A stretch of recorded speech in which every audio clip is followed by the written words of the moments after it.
Rahayu,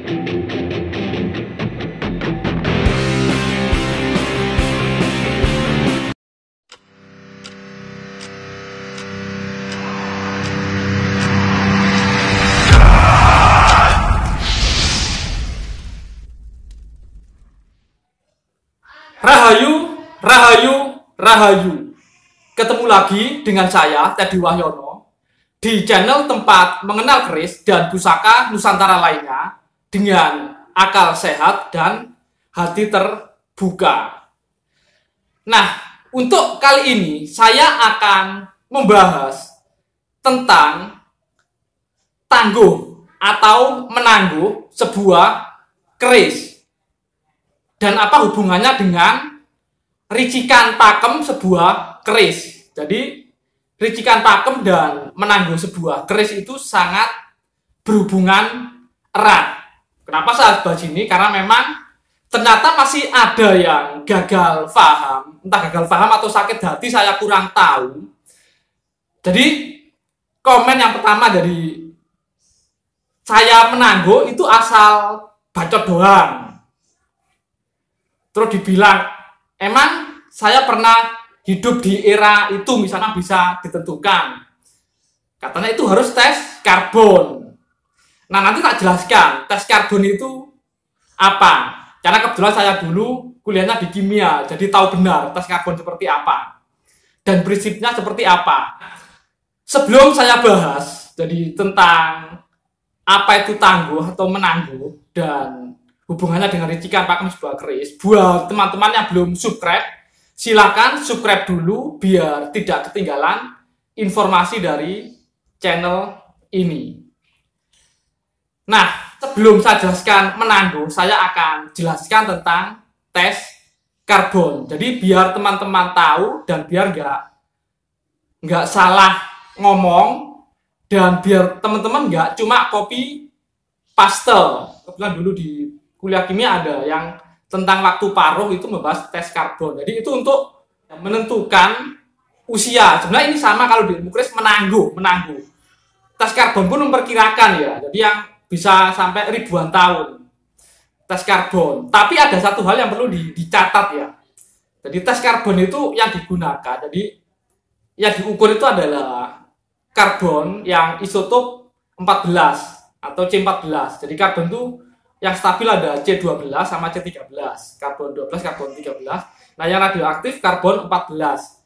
Nah, tiap benda yang mengandung senyawa karbon, kalau dalam kimia disebut senyawa organik. Jadi kayak manusia, hewan, tumbuh-tumbuhan, jadi tulang, kayu itu nanti bisa dites karbon, fosil tulang, fosil kayu gitu.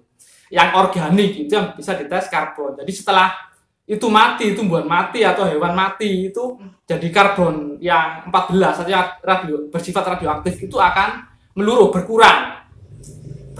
Jadi ya dites itu tadi diambil sampel sekian, dites sisa karbon 14-nya sisa berapa persen. Biasanya 0,0 sekian persen ya, berapa persen. Nanti itu diperkirakan. Jadi umurnya sudah berapa ribu tahun. Jadi memang efektifnya untuk yang ribuan tahun ya itu. Itu tes karbon. Jadi yang senyawa organik. Jadi bukan untuk anorganik. Kayak misalnya bila keris gitu, bila keris gini.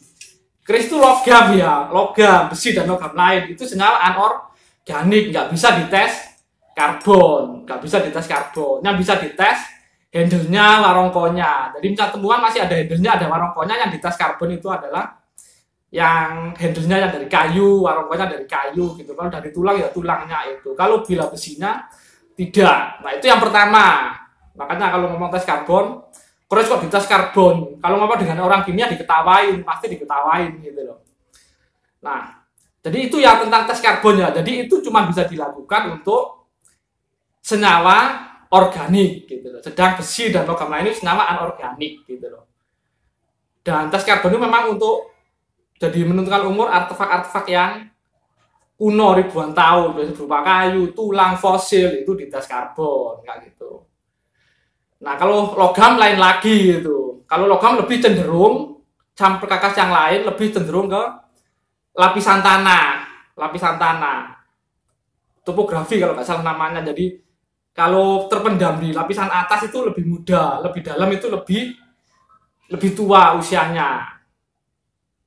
Tapi tetap nanti dicocokkan dengan materi bilahnya, tingkat korosinya itu. Jadi kalaupun mudah ditaruh di dalam ya tetap aja nanti mudah ketahuan dari materi bilah. Sama aja kayak kalau di ilmu keris misalnya betok tapi bahannya baru ya tetap ketahuan. Itu loh diproses seperti apa nanti kelihatan. Nah, itu tadi tentang tes karbon sekilas ya. Nah, sekarang tentang menangguh keris. Contohnya ini, kemarin sudah tak bahas ya. Ini saya bisa bilang kalau ini keris tangguh Madura Spo. Eranya entah Majapahit, Mataram, enggak dulu karena nanti itu panjang ya. Karena harus tahu Majapahit seperti apa, Mataram seperti apa, Nomor seperti apa. Yang jelas ini Madura. Kenapa kok bukan Majapahit, Blambangan, terus Pajajaran, Mataram, Kamardikan gitu loh. Itu ada beberapa hal. Salah satunya paling mudah, yang paling nampak itu posisi besi pada Gonjong. Jadi kalau agak ke depan itu biar di wilayah Jawa bagian timur.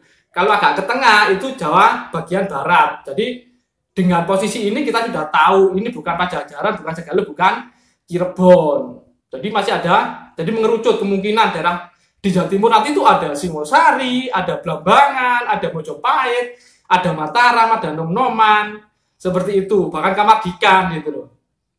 Majapahit jelas bukan, dari bilahnya ini lebih dari 2 cm, terus penempaannya nggak serapat Majapahit. Blambangan juga bukan, kurang besar. Kemarin sudah ada yang jawab dengan jelas ya, karena memang dari pamornya, bentuk pamornya, kalau saya nyebutnya materi bahan ya, termasuk pamor, besi itu nanti menentukan tingkat korosinya, kenapa bisa dibilang seperti. Jadi ada ciri-ciri tertentu menangguh, jadi nggak asal ngomong, jadi nggak asal bacot. Jadi ada dasarnya dan itu panjang. Dan ada acuannya. Acuannya itu sudah dibantu oleh pendahulu-pendahulu kita sebenarnya. Jadi salah satu termasuk ilmu titen. Jadi niteni. Jadi dari data-data yang ada dikumpulkan, disimpulkan. Kalau nurunkan pasti dibilangin kok. Ini harus dikembangkan. Siapa tahu nanti ada fakta baru yang merubah kesimpulan awal. Itu ilmu titen. Di Jawa banyak ilmu titen seperti itu. Ilmu titen, termasuk ilmu hitungan weton, itu juga ilmu titen. Itu dari pengalaman. Kalau nggak ngerti ya, apa kok percaya gitu-gitu gitu loh. Sama, menangguh pun ada dasarnya, jadi nggak ngawur. Sebenarnya sama, seperti mungkin teman-teman nggak tahu ya, bahwa kalau keris ada sogokannya itu, kayak sogokan bagian belakang itu bisa kita tentukan. Itu beda, era Hindu, era Buddha, sama era Islam atau era Mataram. Bentuk sogokan belakangnya beda.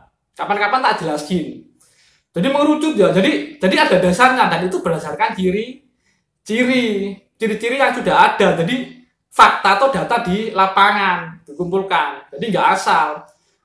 Jadi kita nggak perlu tahu ini Majapahit gara-gara kita hidup di masa sekarang. Wah ngawur, kamu aja nggak hidup di Majapahit. Itu salah satu kata-kata Pak Doni ya. Itu memang untuk pedagang yang suka nanggung ngawur, nggak pakai dasar. Silakan pakai penjelasan Pak Doni, pasti pelongo-pelongo, pasti tola-tolo gitu loh. Tapi kalau ketemu yang ngerti ilmu tangguh, ya pasti kalian bisa dijelasin gitu loh. Jadi ada dasarnya. Sama kayak Candi Borobudur, Prambanan.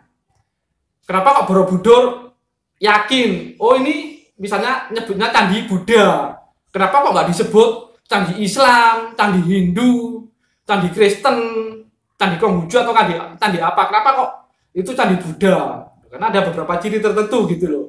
Sama Prambanan kok Candi Hindu gitu loh. Jadi ada cirinya, sama candi itu sama kayak keris. Jadi ada ciri-ciri tertentu. Sama kayak zaman Mojopahit atau Jawa Timur, candi-candinya kayak Candi Brahu itu kok yakin dari Majapahit, Bajangratu Majapahit. Salah satunya materi bahan dari batu bata gitu loh. Kalau sudah batu itu lebih kuno lagi atau di daerah Jawa Tengah ke barat itu candi-candinya dari batu. Jadi itu ada ilmunya, jadi itu nggak ngasal gitu loh. Itu tentang ilmu tangguh. Jadi teman-teman sudah paham ya, dan itu sangat banyak gitu loh, sangat banyak data-data yang harus kita gunakan.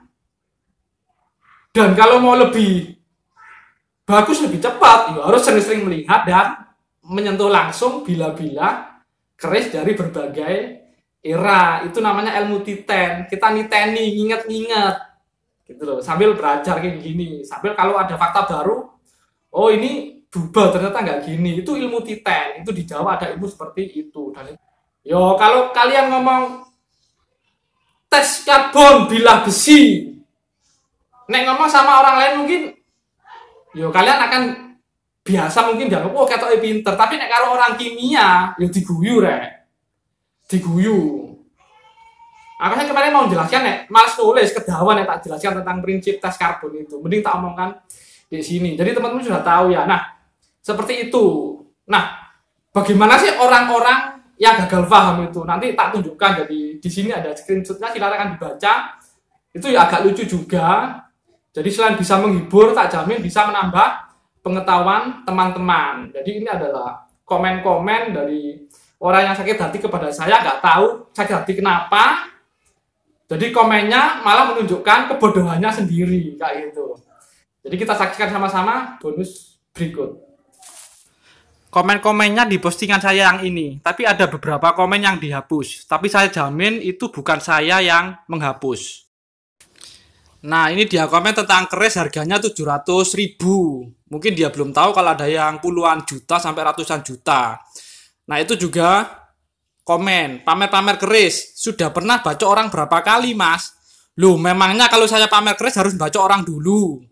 Itu di bawahnya lagi ada. Nggak pantas petentang-petenteng pamer keris kalau belum pernah baca orang. Nah, ini juga. Jadi, saya orang Islam, nggak kenal tuh namanya Rahayu-Rahayu. Ya makanya tak kenalkan. Kita kan orang Indonesia, masa nggak kenal salam dari Indonesia sendiri? Nah, ini juga. Jadi saya yang diajarkan di Islam kalau memberi salam assalamualaikum, tidak pernah namanya Rahayu. Apa itu nggak kenal tuh Rahayu? Ya udah tak kenalkan. Ini teman-teman sudah banyak yang pakai Rahayu juga kok. Nah itu dia juga komen. Apa Anda bisa mengetahui ini keris era apa? Berapa umur dengan pasti? Sudah pasti tidak bisa. Loh saya tahu itu keris era kemerdekaan karya Empu Haryo Herlambang. Nah ini belum ada teknologi yang bisa melacak bila keris umur berapa. Cuma asal bacot doang. Ya belajar ilmu nanggo dulu, atau kalau mau tahu umur pastinya ya lihat aktenya, akte kelahirannya. Nah ini emang ada ijazahnya untuk cara merawat keris dari museum. Lah ngapain cara merawat keris harus perlu ijazah kayak gitu? Nggak usah mutih, itu bikin rusak bilang. Warangan juga, menang di gaya doang, bersih warnanya tapi rapuh kerisnya, cepat patah. Belum pernah megang keris dia. Silakan lihat video saya tentang tujuan mewarangi keris. Nah ini tes karbon bilah keris, apa Anda bisa? Paling cuma mulut Anda aja yang bisa tentukan umur keris. Sudah tak jelasin, tes karbon itu untuk senyawa organik, bukan anorganik. Nah ini silakan dibaca semuanya ini. Jadi dia nunjukkan kebodohannya sendiri gitu loh. Masa ya untuk mengetahui keris itu dari era apa harus ketemu Doraemon dulu dan pinjam mesin waktunya? Nah, ini ada yang komen tentang Empu Haryo. Iki lah empu yang terkenal senengane nyacat dagangane bakul liya gak pakem, senengane nyacat garapane pengrajin liya gak pakem, supaya padha pesen nang dheweke. Apa ngono iku iso diarani empu? Tapi gak salah, empu juga manusia, juga butuh makan. Lah emang Empu Haryo pernah nyacat dagangan emas toh? Nah ini jadinya lucu, dia sakit hatinya ke Empu Haryo, tapi komennya di sini gitu loh. Saya juga menjelaskan pakem itu biar teman-teman tidak mudah dibohongin oleh oknum bakul yang nakal. Jadi tidak salah dalam menangguh keris dan tidak tertipu oleh keris owahan. Jadi seperti itu. Semoga informasi dari saya bermanfaat dan jangan lupa like dan subscribe-nya.